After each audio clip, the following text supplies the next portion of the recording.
আমার নাম শায়ন সিনহা, আমি দমদমে থাকি। আমি বিকম গ্র্যাজুয়েট করেছি 2021 সালে। আমি আমার একটা বন্ধুর থেকে কোরিওগ্রাফার খোঁজ পাই, আমি কোরিওগ্রাফে আসি।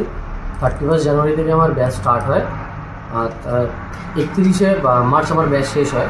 তারপরে আমি 5 তারিখ নাগাদ আমাকে এখান থেকে কল করা হয়, জুভেন্টাসের জন্য প্লেসমেন্ট দেওয়া হয়। তারপর আমার 1.5 থেকে 2 সপ্তাহ আমার ইন্টারভিউ প্রসেস চলে। আমি 14 তারিখে আমি জুভেন্টাসে জয়েন করি। এখন আমার ফিল্ড ওয়ার্ক চলছে। 14ই এপ্রিল। 14ই এপ্রিল। কীরকম লাগছে কাজ করে? খুব ভালো, খুব ভালো কোম্পানি। ওকে, কতদিন হয়েছিল তোমার ট্রেনিং?